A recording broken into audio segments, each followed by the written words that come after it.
Good morning south Andaman ব্লগে সবাইদের welcome জানাচ্ছি। আবারও চলে আসলাম নতুন একটা ভিডিও নিয়ে। আশা করি আমার ভিডিওটা আপনাদের ভালো লাগবে। আমার ভিডিওর পাশে থেকে আপনারা ভিডিওটা দেখতে থাকুন। যারা প্রথম আসেন চ্যানেলটাকে প্লিজ সাবস্ক্রাইব করে দেবেন। তো এই দেখুন, আজকে ভোরবেলা উঠেছি, উঠে ঘরের কিছুটা কাজ বাইরেরও করে নিয়েছি, আর তারপরে হাঁটতে হাঁটতে চলে আসলাম মেন রোড অবধি। তো এসে দেখি বেশ অন্ধকার, তবে এখানে বোঝা যাচ্ছে না, এখানে স্ট্রিট লাইটের আলোতে আর ফোনের ভিডিওতে অতটা বোঝা যাচ্ছে না। তারপরে এখান থেকে বেশি সময় দেরি করলাম না, ঘরের দিকে ফিরে যাচ্ছি। আর বাইরের দিকটা আমি একাই আসছিলাম, তো এখন রিটার্ন যাচ্ছি। আর আমার শেরুটা আমাকে দেখেছে আসতে, ভীষণ চেঁচামেচি করছে। তো এখন যাব ঘরের দিকে, গিয়ে ব্রেকফাস্টের আয়োজন করতে হবে, আর স্কুলও আছে। তো এই দেখুন, আজকে অল্প একটু এখানে শেয়ার করছি। এই দেখুন ডিম কোথায় দিয়েছে আজকে। তো এখন তুলবো না ডিম, ওরকম থাকবে, পরে এসে তুলে নেব। তো এই দেখুন, এই যে এখানটা দেখতে খুব সুন্দর লাগছে, দুই পাশে মানে বেশ কালো হয়ে মেঘ আছে। আর এই যে নারকেল নিয়ে বসে পড়লাম ব্রেকফাস্টে। আজকে সুজি ভাপা করব, তার সঙ্গে নারকেল কোড়াচ্ছি, চাটনিটা রেডি করতে হবে। আর চাটনি ছাড়া এই ব্রেকফাস্টটা ভালো লাগে না। তো এখানে কি কি নিয়েছি সমস্ত জিনিস দেখালাম। তো এগুলি ভাজতে হবে, ভেজে নেব। তারপরে এই দেখুন, এই যে কিচেনে চলে আসলাম নিয়ে, আর এখানটা এই যে সেই সুজিটা ভাপাতে রেখে দিয়েছি।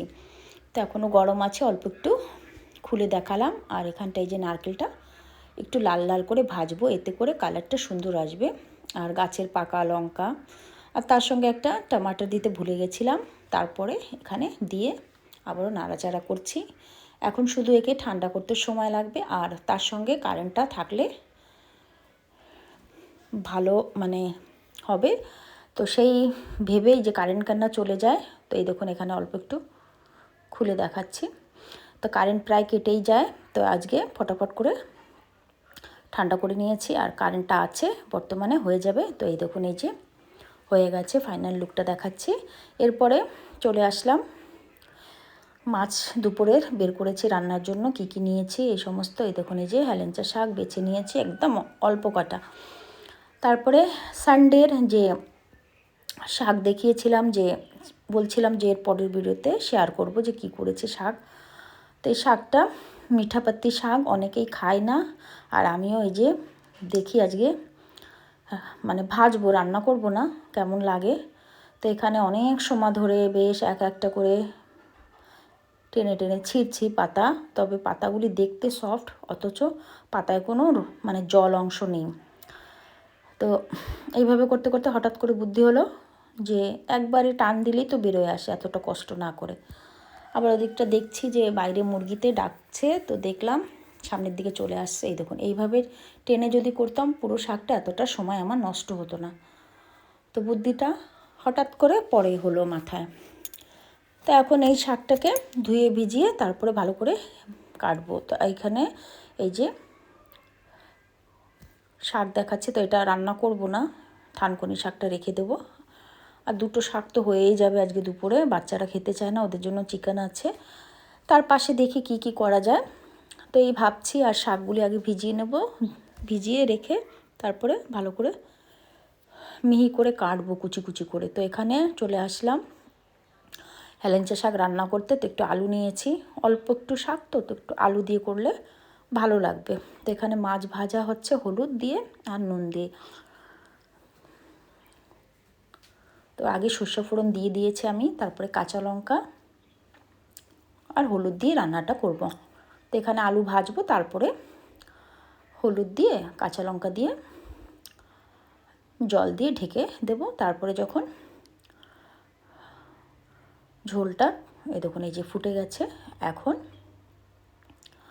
শাক দেওয়া যাবে। তো একটুখানি এখানে শেয়ার করছি, আমি গাছ থেকে লঙ্কা তুলেছিলাম, তো কতটা লঙ্কা পেয়েছে এই দেখুন, অনেকটাই। আর কেনা লঙ্কাও আছে, মিক্স করা দুটোটা। তো এই দেখুন, এখন ঝোলটা ফুটে গেছে, শাকটা দিয়ে দিচ্ছি ঝোলের উপরে। তো আর একটু সময় চাই, হয়নি এখনও। তো ঢেকে রাখবো, একটু ঝোলটা টানিয়ে নেব, তারপরে নামাবো। তো সেটা আর শেয়ার করলাম না। এখানে চলে আসলাম আবারও কিচেনে রান্না নিয়েই। তো এখানে সানডে দেখিয়েছিলাম শোলা কচু আনা হয়েছিল, তো শোলা কচুটা রান্না করতে গিয়ে তো নিচের ভাগটা আমি ঝোল করলাম মাছের মাথা দিয়ে কাটাকুটি দিয়ে, আর উপরে যে ভাগটা কচু সেটা চাকচাক করে কেটে নিয়েছে। মাছ ভাজবো, এই যে মাখিয়ে রেখেছে নুন হলুদ লঙ্কা গুঁড়ি দিয়ে, আর এখানটায় যে কচু বসিয়ে দিয়েছে ভাজার জন্য। আর এই পাশে এই যে দেখাই যাচ্ছে এখানে হলুদ দিয়ে একটা মাছ ভাজা করছি, এই মাছটা থেকেই আমি শাকটা ভাজবো। তো শাক ভাজায় অনেকটা রসুন কাঁচা লঙ্কা আর এই মাছ ভাজা দিয়ে শাকটা করব। তো এই দেখুন এই যে কচু ভাজাও লাল লাল হয়ে গেছে, কচু ভাজাটাও লঙ্কা পাউডার ইউজ করেছি। তারপরে এই দেখুন এই যে মাছ ভাজাও লাল লাল করে নামিয়ে নিলাম। এখন পালা রয়েছে সেই নতুন শাকটা, তো দেখতে থাকুন কিভাবে ভাজি আমি। এখানে পেঁয়াজ কুচি রসুন কাঁচা লঙ্কা আর সেই মাছটা ভালো করে কাটা ছাড়িয়ে বেছে রেখে দিয়েছি। আর এখানে এই দেখুন শাকটাও বেশ কুচি কুচি করে মিহি করে কেটেছি। তো এগুলি দিয়ে শাকটা ভাজা করব। তো এই যে একটু মানে এখানে অল্প তেল, তবে আমার আবারও তেল দিতে হয়েছে, এটুকু হয়নি। তো এই দেখুন এই যে এখন পেঁয়াজ রসুন কাঁচা লঙ্কা ভালো করে লাল লাল করে ভাজবো, তারপরে নুন হলুদ দেব। তো বলে দিই এখানটা এইটুক তেলে আমার হয়নি ভাজা, আমি একটু তেল আবারও দিয়েছিলাম, সেটা এখানে দেখানো হয়নি। তো ভেবেছিলাম হয়ে যাবে অল্প তেলে, তো হচ্ছে না। তারপরে কি করব, ভাজার মানে লেগে যাচ্ছে, তারপরে একটুখানি তেল দিয়ে এই দেখুন এই যে হলুদ আর নুনটা এখন দিয়েছি। তারপরে এখন শাকটা ছেড়ে দেবো, ঢেকে ঢেকেই ভাজবো। তো এই দেখুন এই যে এখন শাকটা ছেড়ে দিচ্ছি, সেই ভাজা মাছ রসুন পেঁয়াজ কাঁচা লঙ্কা সমস্ত জিনিস ভাজা হয়ে গেছে লাল লাল। এখন শাকটা দিয়ে ভাজতে হবে, একটু ঢেকে রাখবো, ঢেকে ঢেকে করব। তো এখন বলে দিই শাকটা ভালো লাগেনি, আর ভয়েসটা তো আমি পরে দিচ্ছি, তো আগেই বলে দিই শাক ভাজা একেবারেই মানে খেতে গিয়ে দেখলাম ভালো হয়নি, আর আনবো না এই শাকটা আর কখনো। তো এই দেখুন এই যে আরও কমবে, তা আমি ভাবলাম দেওয়ার পরে ঢেকে দিলে হয়তো জল বেরোবে, তো একটুও জল বেরোয়নি শাক ভাজা থেকে।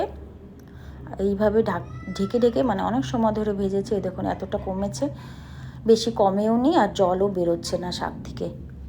তা আশা করি আমার ভিডিও আপনাদের ভালো লেগেছে, ভালো লাগলে লাইক করবেন, চ্যানেলটাকে সাবস্ক্রাইব করবেন, কমেন্টস বক্সে জানাবেন কেমন হয়েছে।